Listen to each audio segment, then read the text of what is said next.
یہ واحد ریلیشن شپ ہے جو 3 لفظوں سے شروع ہوتا ہے، قبول ہے قبول ہے قبول ہے، اور 3 ہی لفظوں پہ ختم ہو جاتا ہے.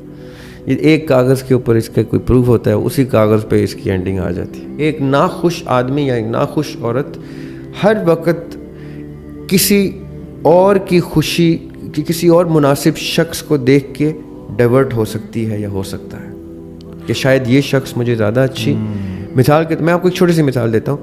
ایک آدمی کو اگر اس انٹلیکٹ کی بیوی نہیں ملی نا، آج کل کے دور کی بات بتا رہا ہوں میں آپ کو، اور یہ تھوڑا سا میرے سے پچھلی جنریشن، اگر اس کو ایسی بیوی نہیں ملی جس سے وہ انٹلیکچوئل گفتگو کر سکے، میں ایک انٹلیکچوئل پڑھے لکھے کی بات کر رہا ہوں، تو وہ پتہ کیا کرے گا؟ وہ ایسی خاتون کے ساتھ زیادہ ٹائم سپینڈ کر رہا ہوگا، چاہے وہ کسی کی بیوی کیوں نہ ہو، جو اس کو انٹلیکچولی وہ اس کا کریو پورا کرتی ہے. اب یہ غیر شرعی تعلق ہے، ایکسٹرا میرٹل افیئر کے ایک زمرے میں آتا ہے. کیوں؟ کیونکہ اس کو گھر میں وہ ڈسکشن پارٹنر نہیں دے پا رہا. وائس ورثہ عورت بھی اس چیز سفر کرتی ہے کہ یہ مجھے یہ دوستوں کو اتنے منٹ دے دیتے ہیں، اپنے کام کو اتنے گھنٹے دے دیتے ہیں، فلاں کو اتنے، اور میری گفتگو سنتے ہوئے یہ کہتے ہیں معیاری گفتگو نہیں ہے، میرا انٹلیکچوئل لیول بہت ہائی ہے. تو وہ بھی اپنے اس لوور انٹلیکٹ کے انفیریٹی کمپلیکس میں کسی اور کے فون پہ رابطے میں ہوگی، جو اس کو وہ 5 منٹ دے دیتا ہے فون پہ، جو اس کا شوہر نہیں دے رہا. اور جب شوہر کو یہ بات پتہ چلتی ہے تو وہ کہتا ہے تم نے چیٹنگ کی ہے، تم یہ کر رہے، تم، اس کو یہ شرم نہیں آئی کہ تم نے وہ وقت نہیں دیا جس وقت کی وجہ سے ٹریگر ہوا. یہ جو آج کل آپ دیکھ رہے ہیں نا، یہ میاں بیوی کی ہم آہنگی، ہارمنی نہ ہونے کا نتیجہ ہے کہ وہی میاں بیوی اچھے سے اچھے گھر کے، اچھے سے اچھے کریکٹر کے، اپنے آپ کو کسی دوسرے میں کمفرٹ میں پاتے ہیں. یہ جو گیدرنگز ہو رہی ہیں نا، پارٹیز ہو رہی ہیں، ڈانس پارٹیز تو فلاں پارٹیز تو وہ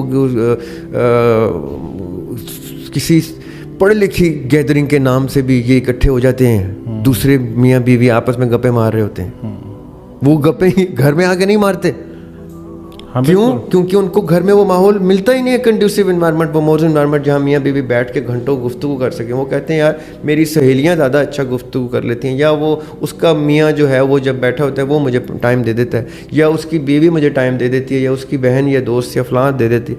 یہ اتنا زیادہ کامن چیز ہے. میں آپ کو بتاؤں، یہ میں میجورٹی کی بات بتا رہا ہوں. کامیاب شادی وہ ہے جو خوشحال گھرانے کو اور اچھی سائیکالوجی کے بچوں کو جنریٹ کر سکے. جیسے میں نے پہلے ذکر کیا نا، ٹوٹی پھوٹی ایک سائیکالوجی بچے کی کیوں بنتی جا رہی ہے؟ کیونکہ ناکام شادیاں زبردستی کھینچے جا رہے ہیں، روز تشدد، روز پرابلم، روز ایشوز. یہ بچوں کے اوپر جو اثر پڑتا ہے اس کا، اگر وہ اثر ایویلیویٹ کیا جائے تو یہ سب سے ناکام شادی ہے، چاہے یہ مرضی کی تھی یا محبت یا پیرنٹس کی مرضی کی تھی یا بچوں کی مرضی کی تھی. ٹھیک ہے، تو میں تو ناکام ہی کہوں گا اس شادی کو.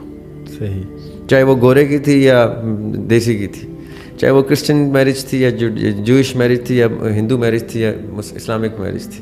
اگر اس نے bad psychology, bad influence on the psychology of the children کیا ہے یا bad influence on the society کیا ہے تو وہ ناکام شادی ہے.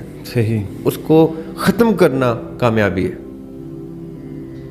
عزت احترام سے ایسے ٹاکسک ریلیشن شپ کو اچھے طریقے سے جدا کر دینا بہتر ہے. یہ کامیابی ہے. کیونکہ دیکھیں شادی، یہ بڑے خطرناک جملے ہیں آپ کے. میں ذاتی طور پہ اس چیز کو سمجھتا ہوں. دیکھیں دین بھی سب سے ناپسندیدہ اجازت خلا طلاق کو دیتا ہے. ٹھیک ہے. کیوں؟ تاکہ یہ گنجائش رہے کہ ایسا نہیں ہے کہ تم بند گئے ہو، تم مرد ہو تو تم پھنس گئے ہو ساری عمر کے لیے، یا عورت ہو تو پھنس گئے ہو ساری عمر کے لیے اور یہ تشدد تم نے برداشت کرنا نہیں. یہ چھوٹ دونوں کو دین نے برابر دی ہوئی ہے کہ اگر خاتون کہتی ہے مجھے اس کی شکل بھی نہیں پسند، یہ بھی وجہ نکال لیتی ہے، تو اس پہ اس کو خلا کی اجازت دیتا ہے دین. صرف اتنی سی بات، باقی تو بہت آگے کی بات ہے. رائٹ؟ تو میں ایسے ٹاکسک ریلیشن شپ کو جس سے وہ دونوں بھی ہرٹ ہو رہے ہیں، کیونکہ وہ دونوں معاشرے کی ایک بہت امپورٹنٹ اکائی کے صورت میں معاشرے میں پلیس ہوتے ہیں. وہ دفتر میں ہے یا کام کاج میں ہے یا وہ کچھ ہے، اس کے انفلوئنس اتنے بیڈ انفلوئنسز ہیں اس شخص کے اوپر جب وہ گھر سے نکل رہا ہے یا وہ خاتون گھر سے نکل رہی ہے جو اس میں پسماندگان ہے اس شادی کے. دونوں ہی، یہ نہیں کہ خالی مرد پہ الزام دیا جائے ظلم کا یا خالی عورت کو ہی برا کہہ دیا جائے. جس کی بھی برائی ہے، ان بیڈ انفلوئنس دونوں کی سائیکالوجی پہ آ رہا ہے. ابھی میں بچوں پہ نہیں آ رہا. وہ جب معاشرے میں پلیس ہوتے ہیں کسی دفتر میں یا کسی ادارے میں یا کہیں پہ، تو وہاں پہ بھی وہ بیڈ انفلوئنس دیتے ہیں.